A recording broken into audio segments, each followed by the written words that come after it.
impeachment, as we have said, merong allegation ng unexplained wealth pero wala naman pong nakasuporta na mga documents para makita natin ano ba yung basis na naging aligasyon. Pangalawa po, again in impeachment, according to the case of Duterte versus House of Representatives, meron po tayong tinitingnan kung ano ba talagang impeachable offense. At yun po ay again, offenses or acts or omissions committed while the public officer is occupying the impeachable office and in relation to such office. That enough, Your Honors, is very clear under the decision. I'd like to start this discussion with a question that hopefully will allow our kababayans who are watching, listening, to understand the situation. Of course, I pose it also to the parties. If the government had in mind that there's a business and of course a particular businessman or businesswoman who is violating a lot of laws pertaining to the operation of their business, be it customs law, BIR, regulations, can they just proceed and pwede ba silang basta na lang mag-request ng dokumento o mag-file ng kaso na requiring the businessman and the corporation to produce those documents? Pwede ba? So yun ang pag-isipan natin, no? Kasi yun ang tanong eh. Similarly, ginagawan ko lang ng ibang analogy para maintindihan mga kababayan natin. So this is the essence, dear colleagues, parties, of the principle of due process. This is ingrained in our Constitution.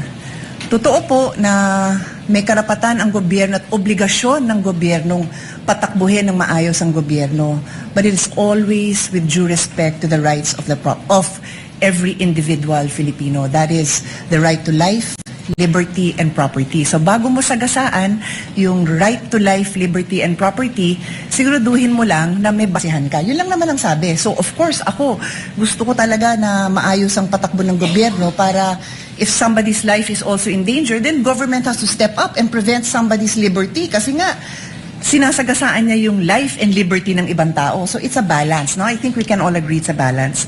So I want to go straight into a landmark case and I will ask both parties for their legal opinions on it. Kasi it is a legal proceeding. Pero gawin nyo lang simple para hindi masyado complicated para sa mga nakikinig sa atin. So in the landmark case of Stonehill versus Diokno, 1967 pa po to, karamihan ng mga lawyers hindi pa pinapanganak.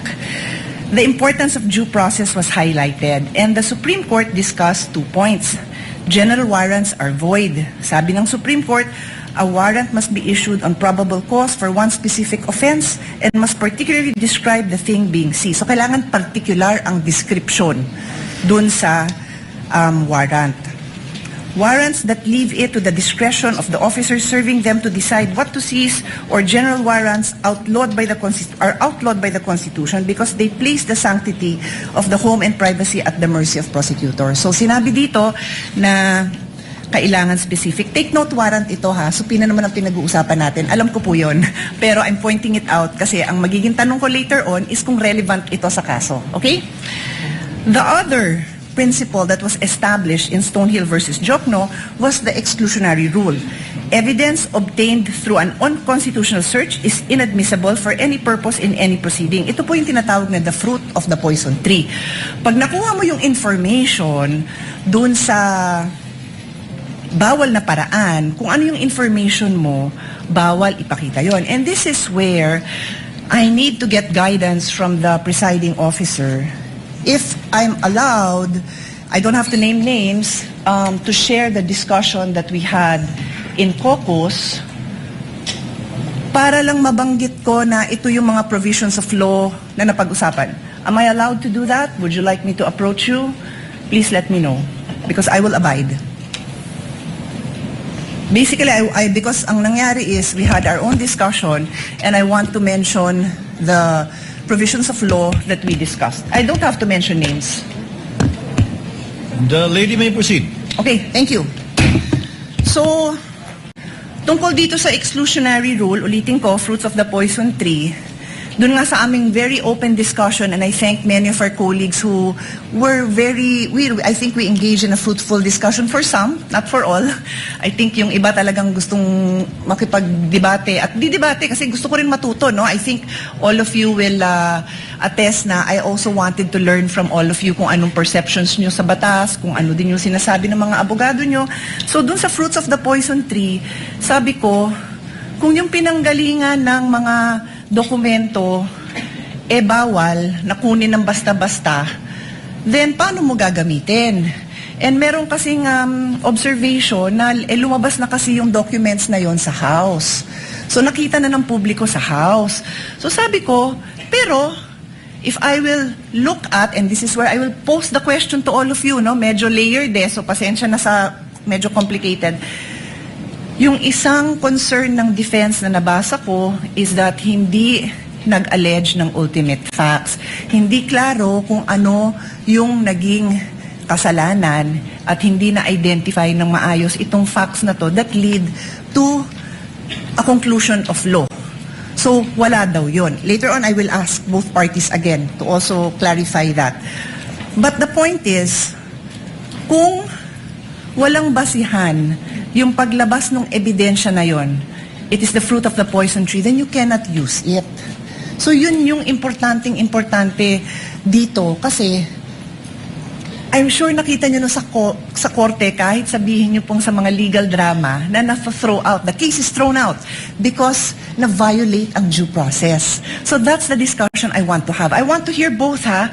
Wala akong kinikilingan dito. I'm just explaining na yun yung argument ng defense na walang due process, kulang, at why prosecution would you say na nasusunod yung due process? And before I give the floor to the parties, yung sinabi kong kaso na Stonehill versus Diokno, very interestingly, involves the esteemed father of our colleague, Congressman Prosecutor Chel Diokno.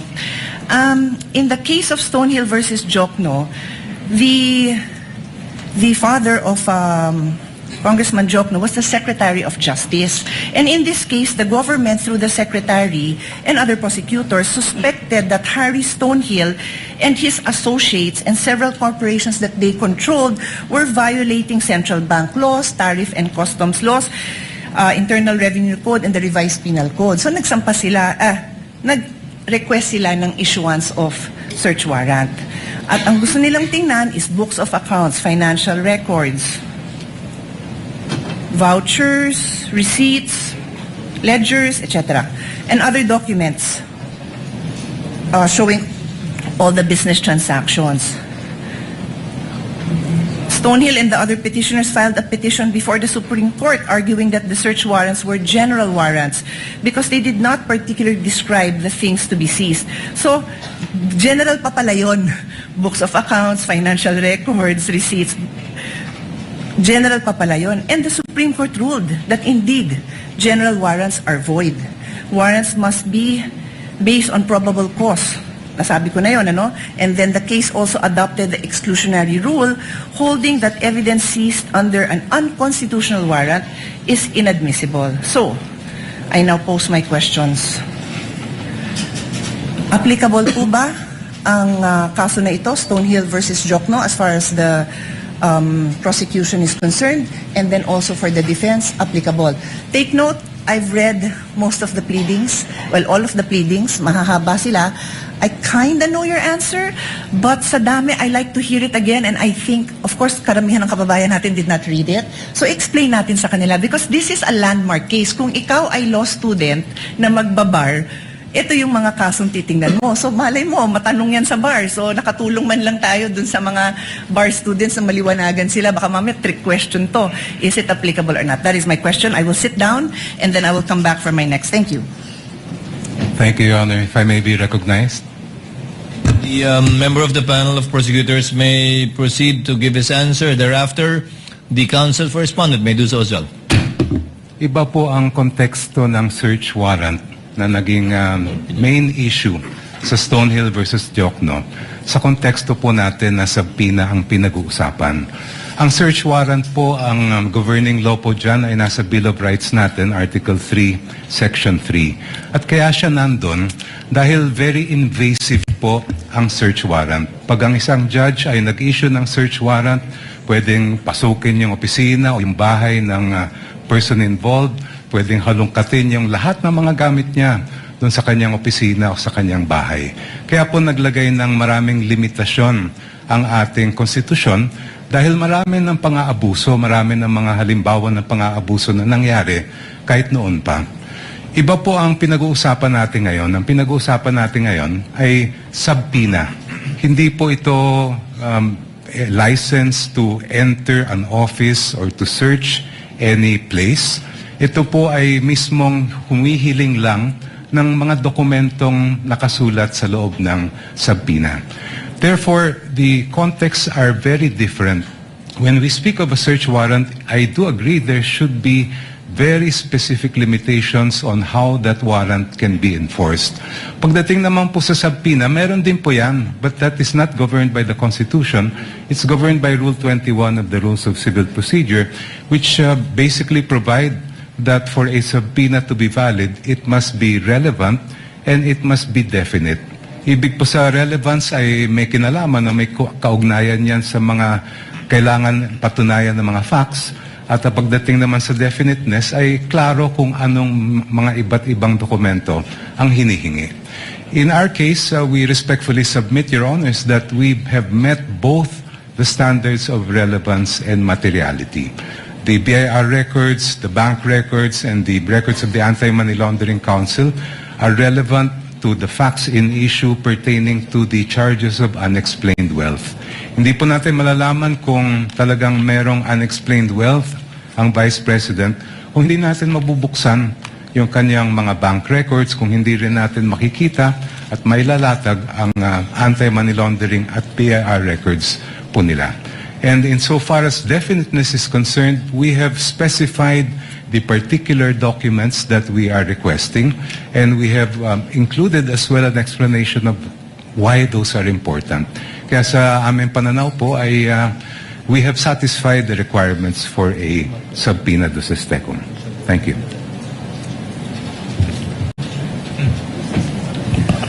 Mr. Presiding Officer, before we recognize the defense, just a quick follow-up question. Hindi ko may lapit eh. Bigyan ko ng time na bulungan muna siya ng kasama I'm niya. sorry. Okay na kayo? No, it's okay. It's okay. Senator Judge Pia, would you like the counsel for respondent to answer? Not yet, Mr. Not yet. Yeah, Okay. my request was if Okay. I'll just ask a follow-up question. You may proceed, Thank ma'am. you. Thank you for that. I appreciate his Honor's response. May I simply point out, and again, please give me your explanation.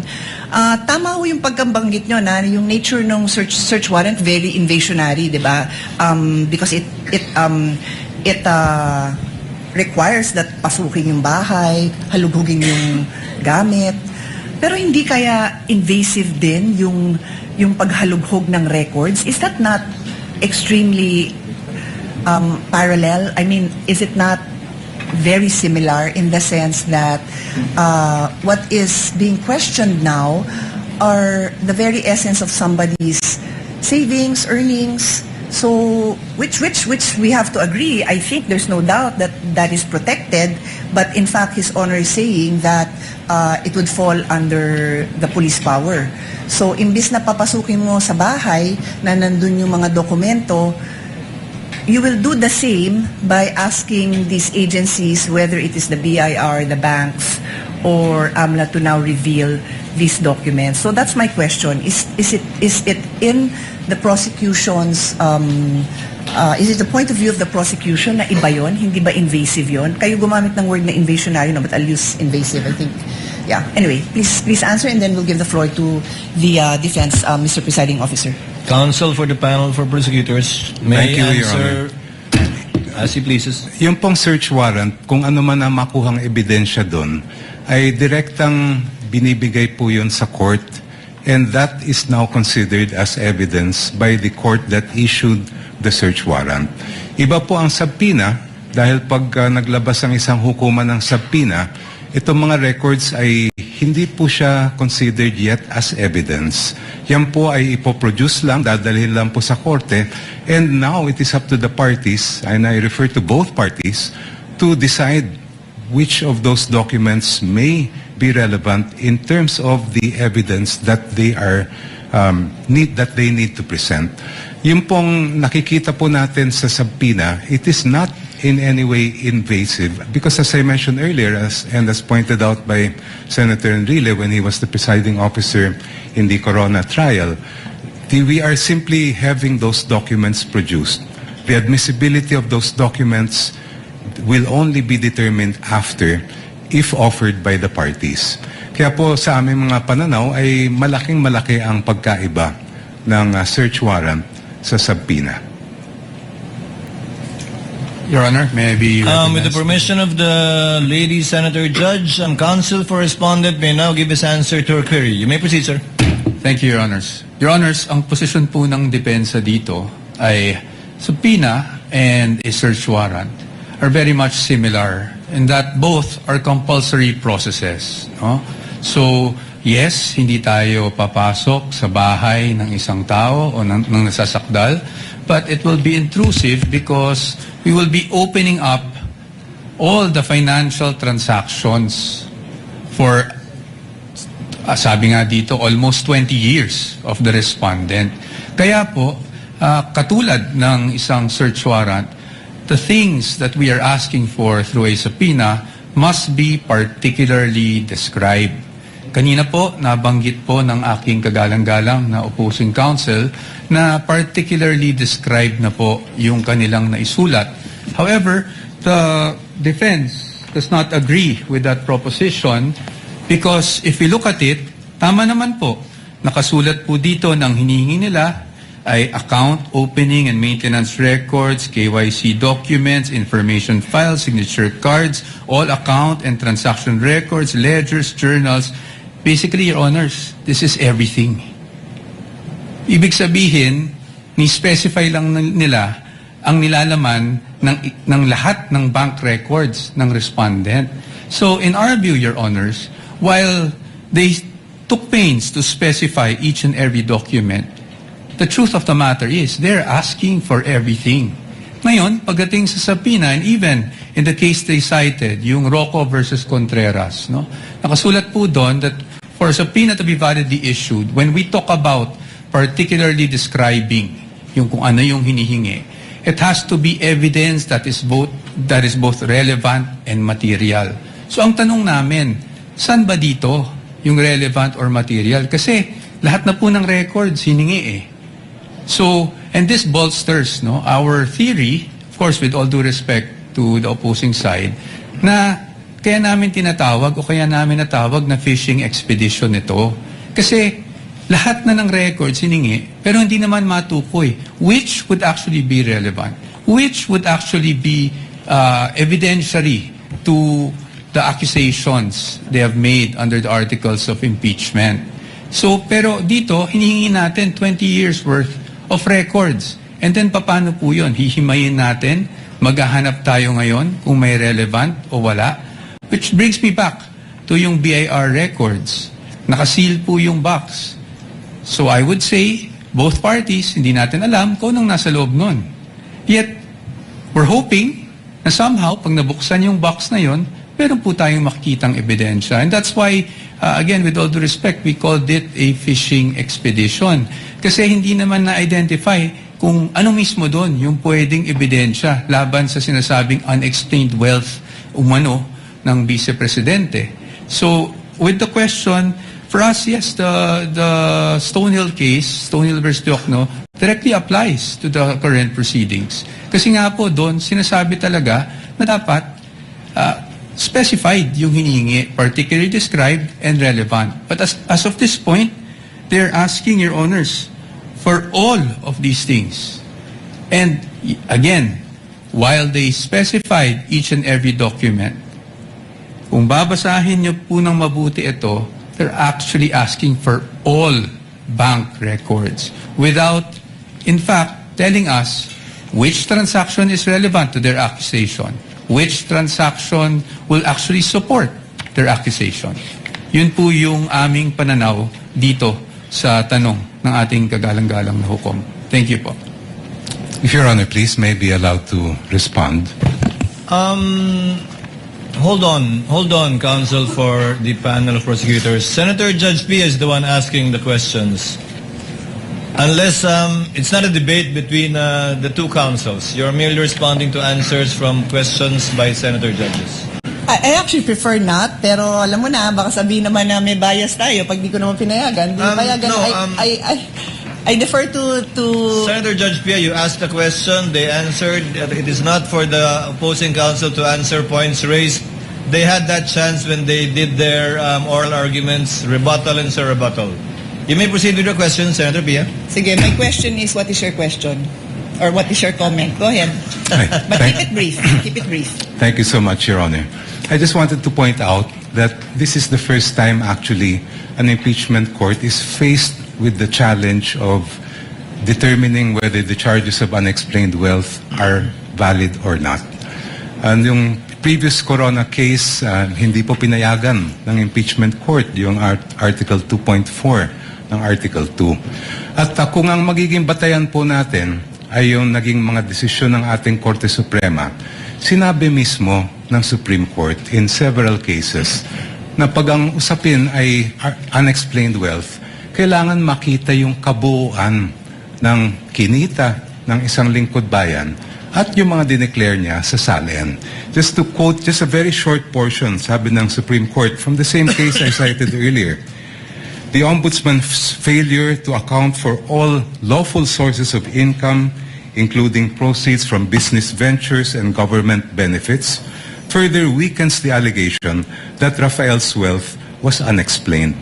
The incomplete assessment disregarded his accumulated assets over decades of public service, making it impossible to determine whether his property acquisitions exceed his legitimate financial capacity, end quote. Hindi lang naman po dito sa harapan nitong hukom na ginagawa yung pagtingin sa kabuuan ng isang lingkod bayan. The Supreme Court has done it in this case where they looked at decades of the financial records of the person charged with unexplained wealth, and it has also happened in the cases of Rabusa and Ligot, which were decided recently by the Honorable Court. Thank you. Your Honor, may I at least be given just 1 minute to respond to that, Your Honors? But of course, I will submit to the pleasure of the Of course, I Honorable. yield. Of course, I yield. The same opportunity, I'm assuming. Yes, Your Honors. Again, hindi ko po tinutuligsa o ino-oppose yung mga na-mention na case ng aking distinguished opposing counsel. However, those cases do not involve impeachment. And why is that relevant?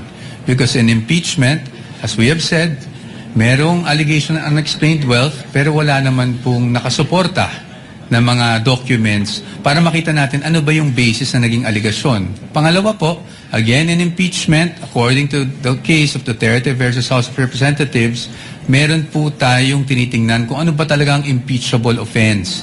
At yun po ay again, offenses or acts or omissions committed while the public officer is occupying the impeachable office and in relation to such office. That enough, Your Honors, is very clear under the decision. This bolsters our theory, of course with all due respect to the opposing side, na kaya namin tinatawag o kaya namin natawag na fishing expedition ito. Kasi lahat na ng records hiningi, pero hindi naman matukoy which would actually be relevant, which would actually be evidentiary to the accusations they have made under the articles of impeachment. So, pero dito, hinihingi natin 20 years worth of records. Ano yung basehan ng unexplained wealth na yon? Ano yung act na ginawa ng Vice Presidente? Kailan yon ginawa? At so sa amin, para masabi nilang nagkaroon ng unexplained wealth. Ang basic, if I may remember, was really just the fact na yung SALN niya ay lumaki from 2007 to 2025, which sa aming palagay does not show any factual allegation whatsoever, except for the fact that it grew bigger over a span of 20 years. Pangalawa, wala rin pong naka-attach, which I mentioned in the oral arguments last week, na kahit anong ebidensya or kahit supporting document man lang, huwag na nating tawaging ebidensya, supporting document that will support any allegation whatsoever of unexplained wealth. And that is why, nabanggit ko rin, na after the allegations were made, and this is even more significant, after the respondent had filed her answer, na tinawag pa nga nilang non-answer, doon lang po naghanap ng mga ebidensya na sakaling makasuporta doon sa aligasyon na iyon.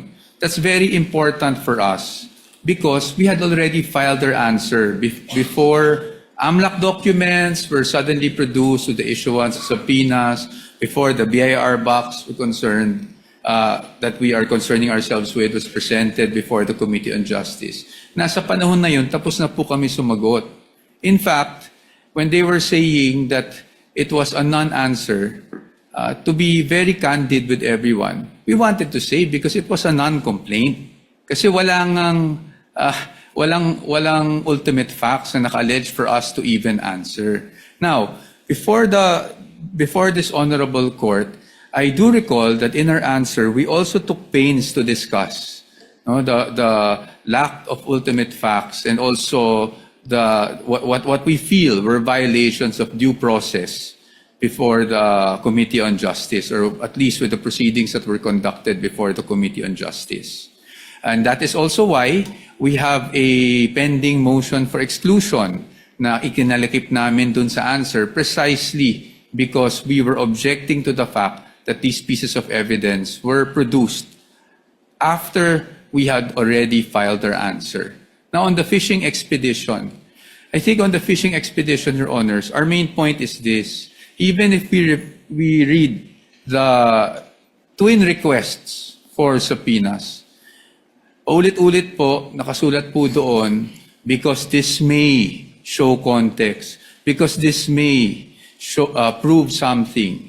At para sa atin, this only shows, and at least, again, on the part of the defense, this is somewhat already an admission na hindi pa nga nila alam kung ano mismo doon sa mga hinihingi nila ang pwedeng sumuporta sa mga aligasyon na unexplained wealth. And that's why, if you read the entire request, it uses the word may several times, and it even says in one paragraph, I think it's 3.24, but I might be mistaken, that at least with the request for, with their memorandum, rather, in their memorandum, nakasulat po doon that this does not assume wrongdoing, but they want those documents nonetheless to see if something there will actually help support their allegations. That is why we are calling it a fishing expedition. Dahil in Tagalog, para po maintindihan, sa aming pananaw, sa dami ng hinihing dokumento, para po itong nagtatapon po tayo sa dagat ng isang napakalaking lambat at umaasa tayo na kahit papano may mabingwit kahit isang pirasong ebidensya. Maraming salamat po. Counsel for